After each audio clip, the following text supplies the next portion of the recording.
السلام عليكم ورحمة الله تعالى وبركاته. كلنتي وعنا ونكسن داوده كسو دhowow qayb kale oo cusub oo ku saabsan casharada tababarka saxaafadda ee Koronto Academy. Haddii la yiraahdo maanta waxaanu ka hadli doonaa cashar kooban oo ku saabsan xaqiijinta xogaha.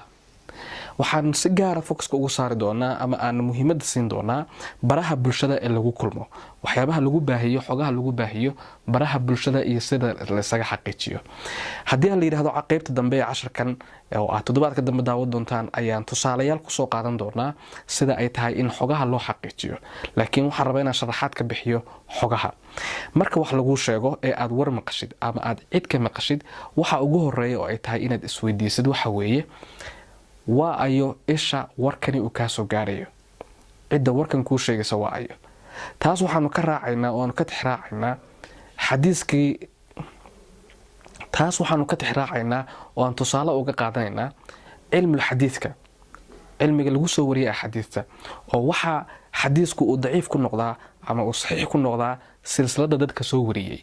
haddii qof beenaala ah uu dhexda kaga jiro xadiiskaasi ama موضوع ونقضاء ضعيف ونقضاء ما يعني ما حديث صحيحة وكله ساس وكله حقتن عدة كوسو بسي اسكهوبي وأي قفك وجوه الرئي باهي حقتن وحد سجوه من يسامي الدكوات قف كني مية هاي قف بين شيء ما مسوا قف رون لقوي قاني مد كلنا مية هاي قف لقي يابا إنه هدف كله هاي أو بين حقتن وباهينيو سو يعني واحد ترن وباهينيو سو هدف سياسي أو مد شخصي uu gaaro. waxa kale ay tahay inaad isweydiisid waxa weeyaan xogtan cid kale ma la baahisay, qofkan baahiyay maahana cid kale oo baahisay ma jirtaa. haddii hal qof kaligiis uu baahiyo oo hal qof kaligiis uu qoro, yani su'aal baa ka imanaysa ah see qofkan kaligii ku helo. waa laga yaabaa inuu kaligii helo, laakiin waxyaabaha su'aasha keenaya way kamid tahay. wali waa marka xoguhu ay yihiin xogo aad u halisa, aad u adag markay yihiin.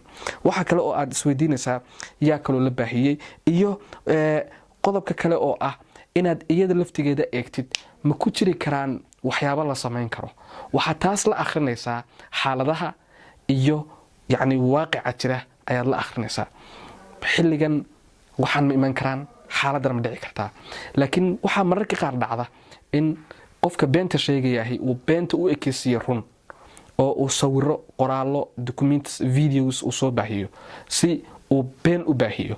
marka sida videoska, sawirada iyo qoraalada laftigooda loo xaqiijiyo oo loo check-gareeyo ayaan haddii la yiraahdo toddobaadka dambe qaybta kale ku arki doonaa. la soco oo haddii aad casharkan ka heshidna subscribe dheh, like saar, aladkana furso mar walba casharkan kugu soo dhaco. waad mahadsan tahay. wixii su'aalaha commenti ah ama fikrad ahna waxaad igula soo xiriiri kartaa ciwaankan ama Facebook ama YouTube ka imika daawanaysid ee Koronto Trainings ayaad commentiga igula wadaagi kartaa. waad mahadsantahay.